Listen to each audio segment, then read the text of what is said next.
Something I am very happy today. ஏன்னா இது நாள் வரைக்கும் நான் என்னோடய பர்சனல் எக்ஸ்பீரியன்ஸை என் ஃப்ரெண்டு ஃபேமிலி அவங்களுக்கு நடந்தது, ஆன்லைன் ஃபோரத்தில் படித்தது, நான் புக்கில் படித்த கதைகளை தான் ஷேர் பண்ணிகிட்டு இருந்தேன். ஆனால் for the first time subscriber என் கூட ஷேர் பண்ண இன்சிடெண்ட்டை பற்றி தான் இன்றைக்கி நான் கதையாக சொல்ல போகிறேன். வாட்ஸ்அப்லேயே அவங்களுக்கு நான் தேங்க்ஸ் சொல்லிட்டேன். அகைன் அவங்களுக்கு ஒரு தேங்க்ஸ் சொல்லிவிட்டு நம்ம கதையை கேட்கலாம். பொதுவாகவே சைக்கிக் எபிலிட்டி அப்படிங்கிறது மேலை விட ஃபீமேலுக்கு அதிகமாக இருக்கும் அப்படின்னு சொல்லுவாங்க. அதனால தான் நம்ம பாட்டி அம்மா அவங்களுக்குலாம் இன்ட்யூஷன் ரொம்ப அதிகமாக இருக்கும். நம்மளே நோட் பண்ணியிருந்திருப்போம். இன்றைக்கி நம்ம கேட்க போகிற இன்சிடெண்ட் காஞ்சிபுரத்தில் 2015 அந்த பீரியடில் நடந்த ஒரு இன்சிடெண்ட் தான். வைஷ்ணவி, சரையு 2 பேரும் சின்ன குழந்தையிலேருந்தே ஃப்ரெண்ட்ஸ். ஒன்றா தான் ஸ்கூல் படிச்சிருந்துருக்காங்க. இப்போ அவங்க காலேஜ் படிச்சுட்டு இருக்காங்க. 2 பேர் வீடும் பக்கம் தான் இருந்திருக்கு. ரொம்ப பக்கம் இல்லை, நடந்து போயிட்டு வர தூரத்தில் இருந்திருக்கு. ஃப்ரெண்ட்ஸ் 2 பேருமே ஒருத்தவங்க வீட்டுக்கு ஒருத்தவங்க போயிட்டு கதை பேசுறது யூஸ்வலாக தான். எல்லா ஃப்ரெண்ட்ஸும் அதுதான் பண்ணுவாங்க. அந்த மாதிரி இவங்களும் கதை பேசுவாங்களாம். அந்த மாதிரி ஒரு நாள் ஈவினிங் வைஷ்ணவி சரையோட வீட்டுக்கு கதை பேசலாம்னு போயிருந்திருக்காங்க. சரையோட வீடு ஒரு டியூப்ளெக்ஸ் வீடு. அவங்க வீட்டுக்கு உள்ளாரியே மாடிப்படி போகும். ஃபர்ஸ்ட் ஃப்ளோரில் தான் சரையோட ரூம். ஃபர்ஸ்ட் ஃப்ளோரில் 3 பெட்ரூம் இருக்குமா. அதில் ஒரு ரூம் வந்து சரையோட பெட்ரூமு. அங்கேருந்து ஒரு டோர் ஓப்பன் ஆகி போகுது. அந்த டோர் ஓப்பன் பண்ணால் மொட்டை மாடிக்கு போயிடலாம். அந்த மொட்டை மாடி மேலே ஒரு ஏணி, அந்த ஏணி மேலே ஏறினா தண்ணி டேங்க் வைக்கிற அந்த இடம் வந்துடும். அங்கே போய் உட்காந்துட்டு தான் 2 பேரும் கதை பேசுவாங்களாம். சரைய வீட்டு அந்த ஸ்ட்ரீட்டில் இருக்க வீடுகள் எல்லாத்துக்குமே காம்பவுண்ட் சுவர் வந்து ரொம்ப உயரமாக இருக்குமா. 10 அடி கிட்ட இருக்குமா. அதனால சும்மா ரோட்டில் நின்னா வீட்டுக்குள்ளெல்லாம் பார்க்க முடியாது. ஆனால் இந்த தண்ணி டேங்க் இருக்கிற இடத்துல போய் உட்காந்துக்கிட்டாங்கன்னா தெரு ஃபுல்லாக ஜாலியாக வேடிக்கை பார்க்கலாம். காற்று நல்லா அடிக்கும். அவங்க கதை பேசுகிறத யாரும் ஒட்டும் கேட்க முடியாது. அங்கே தான் 2 பேரும் கதை பேசுவாங்க. அந்த மாதிரி அன்னைக்கு ஈவினிங் வைஷ்ணவியும் சரையவும் கதை பேசும்போது சரைய வீட்டுக்கு எதிர் வீட்டை ஃபேஸ் பண்ண மாதிரி வைஷ்ணவி உட்காந்துருந்துருக்காங்க. பேசிக்கிட்டே இருந்த வைஷ்ணவியை திடீர்னு சரையவை வந்து கையை பிடிச்சி, அங்கே பாருட ஏதோ ஒரு உருவம் மாதிரி தெரியுது அவங்க வீட்டில், அது என்னது அப்படின்னு இருக்காங்க. சரையை திரும்பி பார்த்தா அவங்களுக்கு ஒன்றுமே தெரியல. பேசிக்காகவே சரையை வந்து கொஞ்சம் பயந்த சுபாவம் இருக்கிறவங்களா. அதனால வந்து சொல்லியிருக்காங்க, என்னை அப்படி பயமுறுத்தாதடி, எனக்கு ரொம்ப பயமாக இருக்குது அப்படின்னு. அப்போ வைஷ்ணவி சொல்லியிருக்காங்க, பயப்படுறதுக்குலாம் முன்னாடி நானே பார்த்தேன். கிட்டத்தட்ட ஒரு 3 ஃபீட்டுக்கு வந்து ஒரு உருவம் புகை மாதிரி இருந்தது, கருப்பாக இருந்தது, நான் பார்த்தேன் அப்படின்னவும் சரையை சொல்லியிருந்திருக்காங்க.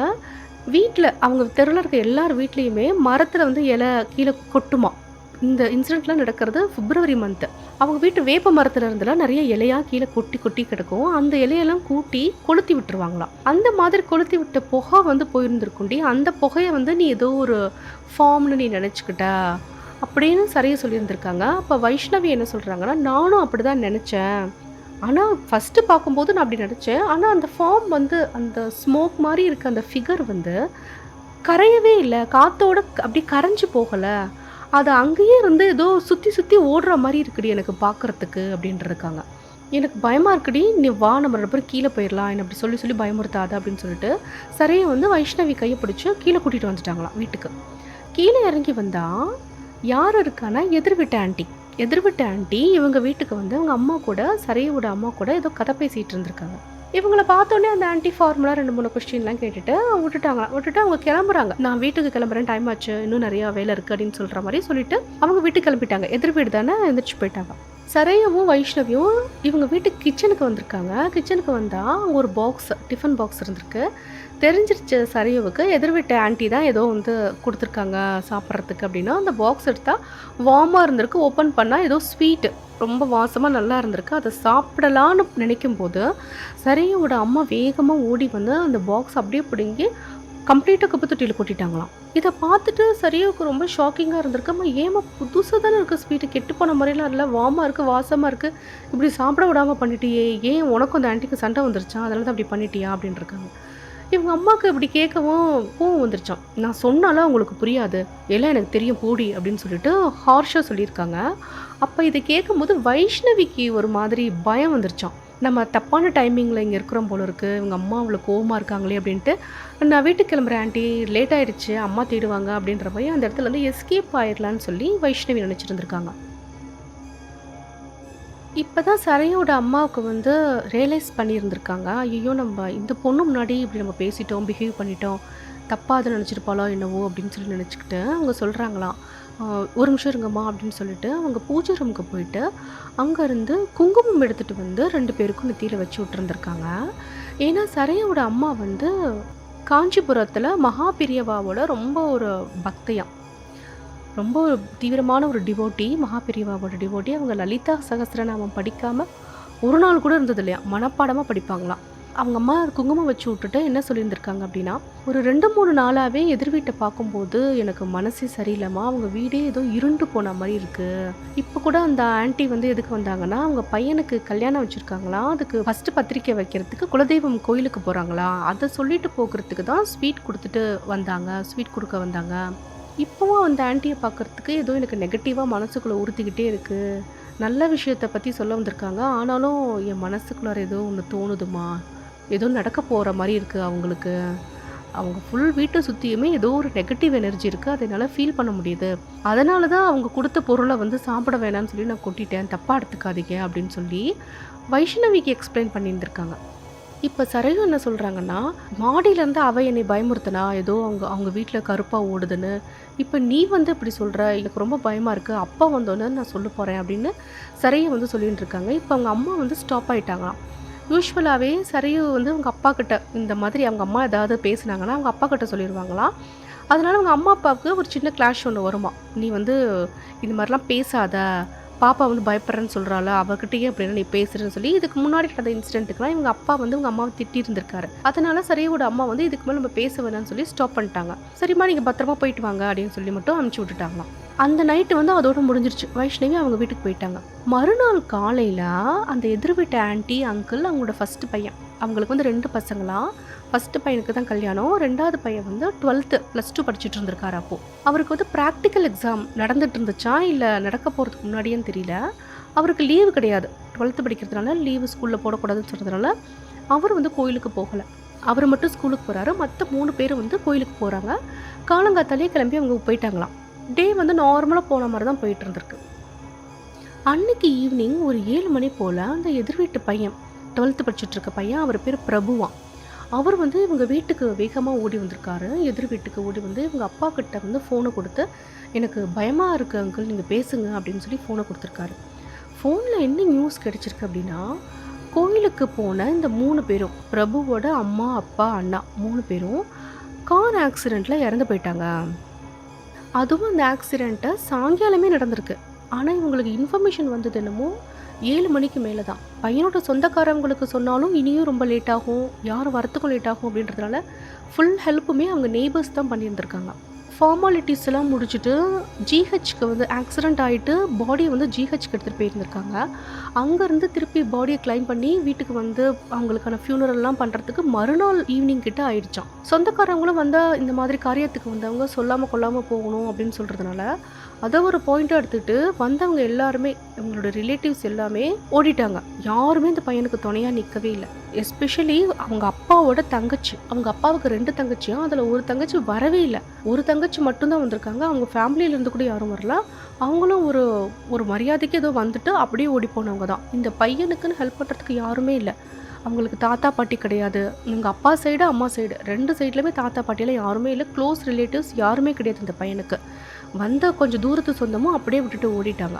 இப்போ அந்த பையன் மட்டும் தனியாக அன்றைக்கி ராத்திரி இருந்திருக்காரு. அதனால் அக்கம் பக்கத்து வீட்டுக்காரவங்களாம் என்ன டிசைட் பண்ணியிருந்திருக்காங்க அப்படின்னா, இந்த பையன் வந்து இப்போ 12th எக்ஸாம் எழுதணும், எக்ஸாம் எழுதுகிற வரைக்கும் நம்மளே நம்ம வீட்டில் வந்து கொஞ்சம் நாளுக்கு இந்த பையனை வச்சுக்குவோம், காலேஜ் வந்து ஒரு ஹாஸ்டலில் பார்த்து சேர்த்து விட்டுறலாம் அப்படின்னு சொல்லிட்டு இந்த நெய்பர்ஸ் தான் டிசைட் பண்ணி இந்த பையனுக்கு சப்போர்ட்டிவாக இருந்திருக்காங்க. இனிஷியலாக ஒரு 10 நாள் வரைக்கும் இந்த பையனை வந்து அவங்களோட நெய்பர்ஸ் தான் பார்த்துட்டு இருந்திருக்காங்க. ஸ்கூலுக்கு அனுப்பி விடுறது, அவங்க வீட்லேயே தங்க வச்சுக்கிறது, இந்த மாதிரி பார்த்துட்டு இருந்திருக்காங்க. அப்புறமா அந்த பையன் பிரபு என்ன சொல்லியிருக்காருன்னா, நான் எங்கள் வீட்லேயே இருந்து படிச்சுக்கிறேன் அங்கிள், எனக்கு ஒன்றும் பிரச்சனை இல்லை, உங்களை கஷ்டப்படுத்த வேணாம், இதுதான் தேவைன்னு நான் உங்ககிட்ட வந்து கேட்குறேன் அப்படின்ற மாதிரி அப்படியே கன்வின்ஸ் பண்ணி அவரோட வீட்டுக்கு போய் அவர் இருந்துக்கிறேன்ட்டாராம். சரியோட அம்மா அப்பாவும் சரி, அவனுக்கு என்ன மனசுக்கு தோணுதோ அந்த மாதிரி பண்ணட்டும், நீ எப்போ ஹெல்ப் கேட்டாலும் நாங்கள் எந்த ஹெல்ப் வேணாலும் பண்ணுவோம்ப்பா அப்படின்னு சொல்லிட்டு எதிர் வீடு தான் அனுப்பிச்சி விட்டுட்டாங்க. அன்றைக்கி நைட்டு அந்த பையன் அவங்க வீட்டுக்கு போயிட்டாரு. அன்றைக்கி நைட்டு சரைய வீட்டு கேட்டை யாரோ ஆட்டுற மாதிரி ஒரு சத்தம் கேட்டுறதுக்கு, அது கூடவே தெருவில் இருக்க நாய் எல்லாமே பயங்கரமாக குளிச்சிருந்துருக்கும். இந்த 10 நாள் வரைக்கும் எந்த ஒரு பிரச்சனையுமே இல்லை, எதுவுமே நடக்கலை. ஆனால் இன்றைக்கி திடீர்னு வந்து இப்படியெல்லாம் நடக்கும்போது என்னடா அப்படி அப்படின்னு சொல்லிட்டு எங்கள் அம்மா எந்திரிச்சு விண்டோ ஸ்க்ரீன் ஓப்பன் பண்ணி விலக்கி பார்த்துருந்துருக்காங்க. ஆனா, அந்த கேட்ட ஆடுறது தெரியுதே தவிர, கேட்டுக்கு அந்த பக்கம் என்ன இருக்குன்றது ஒண்ணும் தெரியல உங்களுக்கு. அப்ப அவங்க என்ன நெனச்சுட்டாங்கன்னா, இவ்ளோ நாய் வந்து சத்தம் போடுது. அந்த நாயெல்லாம் ஒண்ணா சேர்ந்து அந்த கதவ ஏதோ கேட்ட இடிச்சிருக்கும் போல இருக்கு. அதனால அந்த கேட்ட வந்து வைப்ரேட் ஆயிருந்திருக்கு அப்படின்னு சொல்லிட்டு, அத ஒரு பெரிய இஷ்யூவா எடுக்காம இவங்க திருப்பி படுத்து தூங்கிடுறாங்க. அப்படி தூங்கும்போது, அவங்க அம்மாவ யாரோ தட்டி எழுப்புற மாரி ஒரு ஃபீலு. கண்ண முழிச்சு பார்த்தா, அங்க வந்து பெரியவா நின்னுட்டு இருந்திருக்காரு. மகா பெரியவா தான் நின்னுட்டு இருந்திருக்காரு. அவரு அவங்க அம்மாகிட்ட என்ன சொல்றாரு அப்படின்னா, "நான் வந்து உனக்கு துணையா இருப்பேன். நீ பயப்படாத. எந்திரிச்சு போய் பாரு. யாருன்னு போய் பாரு. அவங்க கேட்குற ஹெல்ப்ப பண்ணி குடு" அப்படின்னு சொல்லி இவரு சொல்லியிருந்திருக்காரு. பெரியவாவே சொல்லிட்டாரு, "நம்ம அத பண்ணணும்" அப்படின்ற மாரி இவங்க அம்மா எந்திரிச்சு, அவங்க பெட்ரூம் டோர ஓப்பன் பண்ணி, வெளியில வந்து அந்த மெயின் டோரையும் ஓப்பன் பண்ணி, அந்த கேட்டுக்கிட்டயும் போறாங்க. இவங்க அம்மாக்கு அப்படி போகும்போது என்ன ஒரு ஃபீல் வருது அப்படின்னா, பெரியவா வந்து நம்ம கூட நடந்து வராரு, நமக்கு துணையா வந்துட்டே இருக்காரு, அப்படின்ற ஒரு ஃபீலும், இவங்க அந்த கேட்ட நோக்கி போகும்போது, டுவர்ட்ஸ் கேட் நடந்து போகும்போது, அந்த கேட்டுக்கு அந்த பக்கம் இருக்கிற ஒரு உருவம், ரிவர்ஸ்லயே போற மாரியும் உங்க அம்மாக்கு ஒரு தோணியிருக்கு. அந்த மெயின் கேட்ட ஓப்பன் பண்ணி பார்க்கும்போது தான் இவங்க நோட் பண்றாங்க. அங்க நிக்கிறது யாருன்னா, எதிர் வீட்டு ஆன்டி. எதிர் வீட்டு ஆன்டி அவங்க அவங்க வீட்டு கேட்டுக்கு முன்னாடி நின்னுட்டு இருக்காங்க. அவங்களோட உருவம் எப்படி இருக்குன்னா, அந்த ஆன்மா ஆக்சிடென்ட் ஆகும்போது இறந்து போன அந்த பாடி எப்படி இருந்திருக்கும், அந்த அதே ஸ்டேட்ல தான் இந்த ஆன்மா இருந்திருக்கு. இந்த ஆன்மா இருந்துட்டு என்ன சொல்லுது அப்படின்னா, "என் பையன வந்து தனியா விட்டுறாதீங்க" அப்படின்னு சொல்லிட்டு அந்த ஆன்மா சொல்லுது. அப்ப இவங்க அம்மா என்ன சொல்றாங்கன்னா, "அப்படியெல்லாம் விட்டுருவோமாங்க. நம்ம தெருவுல இருக்க எல்லாருமே நாங்கலாம் பேசி டிசைட் பண்ணியிருக்கோம். உங்க பையன எக்ஸாம் முடிஞ்ச உடனே நல்ல காலேஜ்ல ஹாஸ்டல்ல சேர்த்து படிக்க வச்சுருவோம். நீங்க கவலைப்படாதீங்க" அப்படின்னு சொல்லி இவங்க சொல்லியிருந்திருக்காங்க. அப்ப அந்த ஆன்மா என்ன சொல்லியிருக்குன்னா, "நான் அத மீன் பண்ணலங்க. இந்த வீட்ல வந்து என் பையன தனியா விட்டுறாதீங்க. இந்த வீட்ல இருந்த ஏதோ ஒரு கெட்ட சக்தி தான் எங்க 3 பேரையும் கொன்னுடுச்சு. அதே வந்து என் பையனுக்கு ஏதாவது பண்ணிருமோன்னு எனக்கு ரொம்ப பயமா இருக்கு. என் பையன மட்டும் தனியா விட்டுறாதீங்க இந்த வீட்ல" அப்படின்னு சொல்லிட்டு, அத மட்டும் சொல்லிட்டு அந்த ஆன்மா அப்படியே மின்னல் மாரி வானத்துல போய் கரைஞ்சிருச்சு. மறைஞ்சு போயிடுச்சு. டக்குன்னு இவங்க அம்மா கண்ண முழிச்சு பார்க்குறாங்க. இது எல்லாமே கனவு. சரையோட அம்மாவுக்கு நடந்த இவ்ளோ விஷயங்களுமே கனவு தான். ஆனா, அது ஒரு சாதாரண கனவு மாரி இல்ல. ஒரு விவிட் ட்ரீமா இருக்கு. ரொம்ப ரியலிஸ்டிக்கா இருக்கு. பெரியவா வந்து சொல்லியிருந்திருக்காரு. அவங்க அந்த பையனுக்கு வந்து நம்ம ஏதாவது ஹெல்ப் பண்ணணும். ஆனா, என்ன சொல்ல வராங்க ஒண்ணுமே புரியலையே! அந்த வீட்ல வேற என்ன சக்தி இருக்கு? தீய சக்தி ஒண்ணும் தெரியலையே! இவங்க 3 பேர் செத்து போயிட்டாங்க. இந்த 3 பேருக்குமே பிரபுவோட அம்மா, அப்பா, அண்ணா 3 பேருக்குமே அவங்க ஃபியூனரலுக்கு அப்புறம் வேற எந்த ரிச்சுவல்ஸும் செய்யவே கிடையாது. ஏன்னா நெய்பர்ஸா இருக்கிறவங்க ஓரளவுக்கு தான் ஹெல்ப் பண்ண முடியும். சொந்தக்காரவங்க வந்தா அவங்களுக்கு செய்ய வேண்டிய சடங்கு ஏதாவது செய்யலாம். இந்த பையனும் சின்ன பையன். அதனால இதுக்கு பின்னாடி என்னதான் நடக்குதுன்னு இவங்க அம்மாவுக்கு புரிஞ்சுக்க முடியல. மணிய பார்த்தா 4 மணி. அவங்க அம்மாவுக்கு அதுக்கு மேல தூக்கமே வரலையாம். அப்படியே உட்காந்துட்டே இருந்திருக்காங்க. வந்த கனவையே அவங்க ரீகால் பண்ணி பார்த்துட்டே இருந்திருக்காங்க. திடீர்னு பார்த்தா சரையோட அப்பாவோட ஃபோன் வந்து ரிங் ஆகுது. யார் ஃபோன் பண்ணுறான்னு பார்த்தா, அந்த எதிர் வீட்டு பையன் பிரபு தான் ஃபோன் பண்ணுறாரு. ஃபோன் எடுத்து அட்டெண்ட் பண்ணி பேசினா, அந்த பையன் வந்து அழுகுறாராம். என்னை இந்த வீட்டிலேருந்து கூட்டிகிட்டு போயிருங்க, எனக்கு ரொம்ப பயமாக இருக்குன்னு அழுகுறாராம். எங்கள் அம்மா வந்து இவங்க அப்பாவை எழுப்பி, "இந்த ஃபோன் பாருங்கள், எதிர் வீட்டு பையன் பண்ணுறான், இது பயமாக இருக்குன்னு அழுகுறான், சீக்கிரமாக போய் பார்க்கலாம் வாங்க" அப்படின்னுட்டு இவங்க வீட்டு டோரை மெயின் கேட்டையும் ஓப்பன் பண்ணிவிட்டு அவங்க வீட்டு வாசலில் போய் நின்னா, அவங்க வீட்டு கேட்டு வந்து உள்ளார பூட்டி இருந்திருக்கு. உள்ளார போக முடியல. அது ஒரு பெரிய கேட்டுன்றதுனால உள்ளார போக முடியல. அப்போ ஃபோன்லேயே சொல்கிறாரு அவங்க அப்பா, "நீ கேட்டை பூட்டி வச்சுருக்கப்பா, எங்களால் வர முடியல. உன் வீட்டு வாசலில் தான் நின்றுட்டுருக்கோம். நீ வந்து கேட்டை ஓப்பன் பண்ணு வா" அப்படின்னு சொல்லி கூப்பிட்டுருந்துருக்காரு. அதுக்கு அந்த பையன் அழுதுகிட்டே தான் இருந்திருக்கான். "எனக்கு பயமாக இருக்கு, நான் வரமாட்டேன். நீங்கள் எப்படியாச்சும் உள்ளே வந்துருங்க" அப்படின்னு. "நீ எப்படியுமே எங்களால் உள்ளே வர முடியாது. நீ கேட்டை வந்து அன்லாக் பண்ணு" அப்படின்னு. தைரியத்தை வரவழைச்சிட்டு அந்த பையன் ஓடி வந்து கேட்டை ஓப்பன் பண்ணி, அங்கே நிற்க கூட இல்லையா, வேகமாக சரிய வீட்டுக்கு ஓடி வந்துட்டாராம் அவன். வந்து ஒரு கொஞ்ச நேரம் கழிச்சு தான் என்ன நடந்துச்சு, அவருக்கு என்ன எக்ஸ்பீரியன்ஸ் பண்ணாரு அப்படிங்கிறதையும் ஷேர் பண்ணியிருந்திருக்காரு. பிரபு வந்து அவருடைய ரூமில் ஃபர்ஸ்ட் ஃப்ளோரில் அவரோட ரூமில் 1 மணி வரைக்கும் படிச்சுட்டு 1 மணிக்கு அப்புறம் தான் படுத்து தூங்கியிருந்திருக்காரு. அவரோட பெட்டில் படுத்து தூங்கியிருந்திருக்காரு. திடீர்னு பார்த்தா அவங்க வீட்டு டெலிஃபோன் வந்து ரிங் ஆகுற சத்தம் கேட்டிருந்திருக்கு. நல்லா தூங்கும்போது காதுகிட்ட ஒரு டெலிஃபோன் அடித்தா எப்படி இருக்கும் பயமா, ஹார்ட் பீட்டெல்லாம் எகிரிடுச்சு. டக்குன்னு எழுந்திரிச்சு அவர் ஒன்றும் யோசிக்கவே இல்லை, அந்த டெலிஃபோன் எடுத்து காதில் வச்சுட்டாரு. ஆனால் அந்த பக்கம் பேசுகிறதுல வாய்ஸ் வந்து அவர் கிளியராகவே இல்லை, கிளாரிட்டியே இல்லை. அந்த வாய்ஸில் குறப்பாக கேட்டிருக்கு. ஆனால் அது ஒரு ஃபீமேல் வாய்ஸ்ன்றது மட்டும் தெரியுது. இவருக்கு ஒன்றும் கேட்கல. ஹலோ ஹலோன்னு சொல்லிட்டு திருப்பி ரிசீவரை வச்சுட்டாராம். வச்சதுக்கு அப்புறம் தான் பிரபு ரியலைஸ் பண்ணியிருக்காரு, அவரோட ரூம்லேயே இல்லை பிரபு. கீழே வந்து ஹாலில் சோஃபாவில் படுத்திருந்திருக்காரு. நம்ம ரூமில் தானே நம்ம தூங்கணும், எப்படி டோரை ஓப்பன் பண்ணி படிக்கட்டு இறங்கி வந்து இந்த சோஃபாவில் படுத்து தூங்கியிருக்கோம் நமக்கு தெரியவே இல்லையே. இது வரைக்கும் இந்த தூக்கத்தில் நடக்கிற வியாதியெல்லாம் பிரபுவுக்கு கிடையாது. எப்படி கீழே வந்து படுத்தாருன்னே தெரியல. எப்படிடா வந்தோன்னு யோசிக்கும் போது திருப்பியும் ஃபோன் ரிங்காக இருந்திருக்கு. எடுத்து பேசினா இந்த முறையும் அதே மாதிரியான ஒரு குறகுறப்பான வாய்ஸ் தான் கேட்டிருக்கு. இவருக்கு ஒரு டென்ஷனாக இருக்குது. இந்த ராத்திரியில் யார் வந்து அப்படி ஃபோன் பண்ணுறா, டிஸ்டர்பாக இருக்குன்னு சொல்லிட்டு ரிசீவரை வந்து ப்ராப்பராக வைக்காமல் கீழே வச்சுட்டாரு. இனிமேல் யாராலையும் ஃபோன் பண்ண முடியாது அப்படின்ட்டு. இவங்க வீட்டு ஹாலில் தான் உட்காந்துருக்காரு. அந்த ஹால் ஃபுல்லாக ஒரு டிம்மான லைட்டு தான் இருந்திருக்கு. வெளிச்சமாக இல்லை, ரொம்ப டிம்மான லைட்டு. அந்த நேரத்தில் மணி என்னன்னு பார்க்கலன்னா இவரோட ஃபோன் இவர்கிட்ட இல்லை. இவருடைய ஃபோனை அவருடைய ரூம்லேயே வச்சுட்டு வந்துட்டார். அப்போ இவங்க வீட்டு டைனிங் ரூமுக்கு பக்கத்தில் இருக்க ஜன்னல், அந்த ஜன்னலுக்கு வெளியில் தோட்டம்.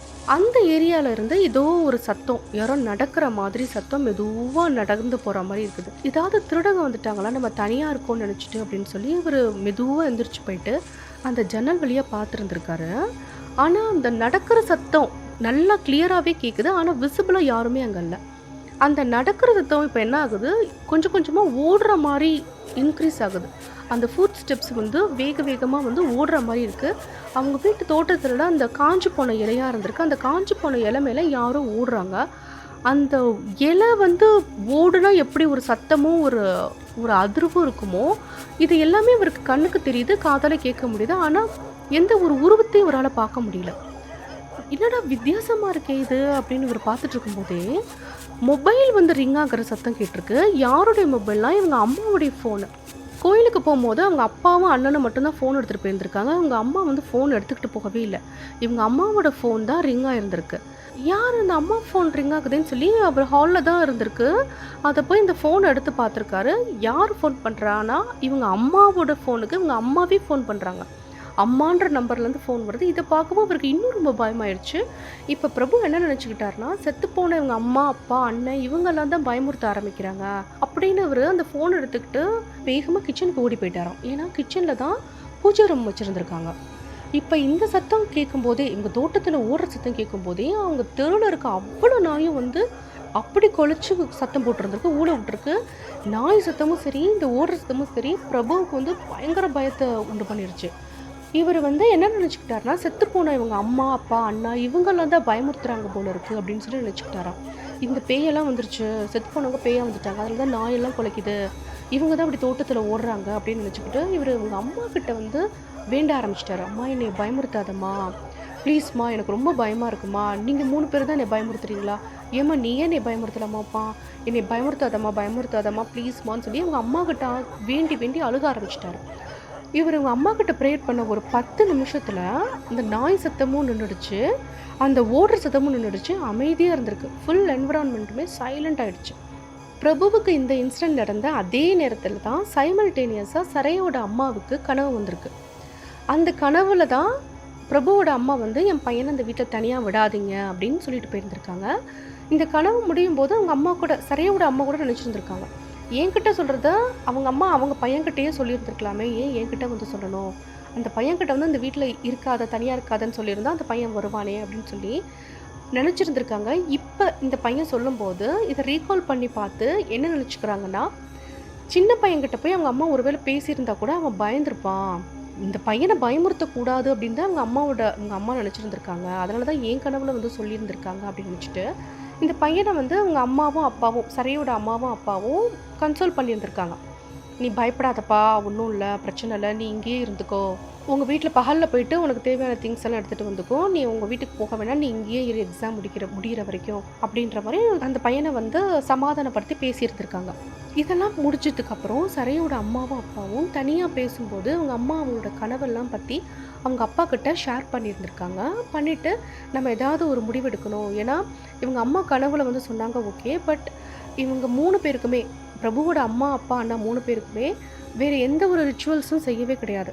10, 12 இந்த கருமாதி பண்ணுறது இந்த மாதிரி எதுவுமே பண்ணலை. அதனால் ஏதாவது இருக்குமா, இல்லை இவங்களோட முன்னோர்கள் ஏதாவது பண்ணுவாங்களா, இல்லை இதுக்கு முன்னாடி வேறு ஏதாவது நெகட்டிவ் எனர்ஜிஸ் இருக்குமா, எதுவுமே நமக்கு தெரியாது, இந்த பையனுக்கு ஹெல்ப் பண்ணணும் அப்படின்னு சொல்லிட்டு பேசி வச்சுருந்துருக்காங்க. இவங்களோட நெய்பரில் ஒருத்தர் வந்து ஒரு மலையாளி ஒருத்தர் இருந்திருக்காரு, அவர்கிட்ட போய் இதெல்லாம் சொல்லி ஷேர் பண்ணியிருந்திருக்காங்க. அப்போ அந்த நெய்பர் வந்து ப்ராமிஸ் பண்ணியிருந்திருக்காரு, ஏன்னா அவரோட சொந்தக்காரங்கள நிறைய பேர் வந்து அஸ்ட்ராலஜர்ஸாக இருக்காங்களாம், கேரளாவில் இருக்காங்க. அவங்கக்கிட்ட நான் கேட்டு ஹெல்ப் பண்ணி கொடுக்குறேன்னு சொல்லி அவர் ப்ராமிஸ் பண்ணியிருந்திருக்காரு. அந்த நெய்பர் அங்கிளோட ரிலேட்டிவ் அவங்க வந்து கேரளாவில் வந்து ஒரு ஜோசியர் இருந்திருக்காரு. அவர் பேர் நாராயண பணிக்கராம். அப்புறம் வந்து பிரசன்னம் பார்ப்பாராம். பிரசன்னம் பார்த்து ப்ராப்ளத்துக்கு சொல்யூஷன் சொல்கிறவர். அவரை வந்து அந்த பையனோட வீட்டுக்கே இன்வைட் பண்ணியிருந்திருக்காரு. வந்த அந்த பணிக்கர் பிரசன்னம் பார்த்து சொல்லியிருந்திருக்காரு. அஷ்டமங்கல பிரசன்னம் அப்படின்ட்டு ஒரு மெத்தடு அதுபடி பார்த்து சொல்லியிருந்திருக்காரு. என்னென்னா, இந்த வீட்டில் நடக்கிற இந்த இஷ்யூ எல்லாத்துக்குமே வந்து பித்ரு சாபம் காரணம் கிடையாது. இவங்க அம்மா அப்பா அண்ணா அந்த 3 பேர் சோலுமே காரணம் கிடையாது. இது எல்லாத்துக்குமே காரணம் வந்து பிளாக் மேஜிக் தான் அப்படின்னு அவர் சொல்லியிருந்திருக்காரு. என்ன நடந்திருக்குன்னா, பிரபுவோட அண்ணன் அந்த அண்ணனை அவங்க அப்பாவோட தங்கச்சி பொண்ணு அத்தை பொண்ணு அந்த அத்தை பொண்ணு வந்து ஒன் சைடாக லவ் பண்ணிட்டு இருந்திருக்காங்க. ஆனால் பிரபுவோட அண்ணனுக்கு வந்து அதில் எந்த ஒரு விருப்பமுமே கிடையாது. அவர் வந்து அவங்க அம்மா அப்பா எந்த பொண்ணை கல்யாணம் பண்ண சொல்கிறாங்களோ அப்படி பண்ணிக்கலாம், அரேஞ்ச்டு மேரேஜ் தான் அப்படின்ற மாதிரி இவங்க அண்ணன் நினச்சி வச்சுருந்துருக்காரு. ஏன்னா இவங்க அம்மாவுக்கும் இவங்க அப்பாவோட தங்கச்சி அந்த நாத்தனாருக்கும் செட் ஆகாதான். அவங்களுக்குள்ள ஒரு கிளாஷ் வந்துக்கிட்டே இருக்குமா. அதனால் அவங்க அம்மாவை வருத்தப்பட வைக்கக்கூடாது அப்படின்னு சொல்லிட்டு இவங்க அண்ணன் வந்து நீங்கள் எந்த பொண்ணை பார்த்தாலும் நான் கல்யாணம் பண்ணிக்கிறேமா, அரேஞ்ச்டு மேரேஜ் தான், எனக்கெல்லாம் எந்த ஒரு அபிப்பிராயமே கிடையாது அத்தை பொண்ணு மேலே அப்படின்னு சொல்லிட்டாரு. ஆனால் அந்த பொண்ணுக்கு இந்த பையனை கல்யாணம் பண்ணிக்கலான்னு ஒரு விருப்பம் இருந்திருக்கு. அவங்க அம்மா கிட்ட சொல்லும்போது அவங்க அத்தையும் பேசியிருந்திருக்காங்க. அவங்க அத்தை வந்து அவங்க அப்பா கிட்ட அம்மா கிட்ட பேசும்போது ஒத்துக்கலையா அவங்க வீட்டில். அந்த கோபத்தில் இந்த அத்தை என்ன பண்ணிட்டாங்க, பிரபுவோட அம்மாவுக்கு அவங்க அம்மா வந்து உயிரோட இருந்தால் தானே இந்த கல்யாணத்தை தடுக்கிறாங்க, அவங்களே இல்லை அப்படின்னா நம்ம இஷ்டமாக பண்ணிக்கலாம் அப்படின்னு சொல்லிட்டு இவங்க அம்மாவுக்கு தான் அவங்க பிளாக் மேஜிக்கை செஞ்சு வச்சுருந்துருக்காங்க. ஆனால் இவங்க அப்பா அண்ணன் இவங்க 2 பேரோட ஜாதகத்துப்படியுமே கண்டம் அந்த நேரத்தில் இருந்ததுனால இவங்க 3 பேருமே இறந்து போயிட்டாங்க அந்த ஆக்சிடெண்ட்டில். ஆனால் பிரபுவோட ஜாதகத்துப்படி அவரோட ஜாதக கட்டம் ரொம்ப ஸ்ட்ராங்காக இருக்கிறதுனால இந்த பிளாக் மேஜிக் இந்த எனர்ஜியால் பிரபுவை வந்து ஃபிசிக்கலாக அட்டாக் பண்ண முடியல. அதனால தான் அது பயமுறுத்துகிற மாதிரி ஒரு லைட்டான ஒரு அட்டாக் வந்து அது கொடுத்துட்டே இருந்திருக்கு. இப்போ இந்த பணிக்கர் என்ன சொல்லியிருந்திருக்காருன்னா, இன்னும் ஒரு 1 இயருக்கு இந்த வீட்டில் யாருமே இருக்க வேண்டாம், அவங்க வச்சு ஏவலை வந்து திருப்பி அவங்களுக்கே ரிட்டர்னுக்கு அனுப்பிச்சி விட்ருவோம். ஆனாலும் கூட அதோட இம்பேக்ட் வந்து இந்த வீட்டில் சுற்றி இருந்துக்கிட்டே தான் இருக்கும். ஒரு 1 இயர்க்காவது இருக்கும். அதனால இந்த வீட்டில் 1 இயருக்கு யாருமே இருக்காதீங்க அப்படின்னு சொல்லி வார்ன் பண்ணியிருந்திருக்காங்க. எக்கனாமிக்கலாக பிரபுவுக்கு எந்த ஒரு சஃபரிங்ஸுமே இல்லை. அவங்க பணக்காரங்கள தான் இருந்திருக்காங்க. அதனால் பிரபு தனக்கு பிடிச்ச காலேஜில் வெளியூரில் போய் அவர் ஹாஸ்டலில் தங்கி படிக்கிறேன் அப்படின்னு சொல்கிறதுனால நெய்பர்ஸே ஹெல்ப் பண்ணி அவரை ஹாஸ்டலில் சேர்த்து விட்டு படிக்க அனுப்பிச்சி வச்சுருந்துருக்காங்க. இந்த இன்சிடெண்ட்டுக்கு அப்புறம் 1 இயர் மட்டும் இல்லை, மோர் தென் 3 இயர்ஸாக பிரபு அந்த வீட்டு பக்கம் வரவே இல்லையா. அவருக்கு ஹெல்ப் பண்ண அந்த நெய்பர்ஸ்க்கெல்லாம் அப்பப்போ ஃபோன் பண்ணி பேசுவாராம். என்ன சொல்லியிருந்திருக்காருன்னா, ஒரு தடவை அவர் படிச்சுட்டு ஹையர் ஸ்டடீஸ்க்கு நான் ஃபாரினுக்கு போகிறேன், அதுக்கப்புறம் தான் இந்த வீட்டை என்ன பண்ணணும்னு நான் டிசைட் பண்ணணும் அப்படின்ற மாதிரி பேசியிருந்திருக்காரு கடைசியாக. இப்போ அவர் ஃபாரினில் தான் இருக்காரா. இந்த வீடு இன்னமுமே பூட்டி தான் கிடக்கான்.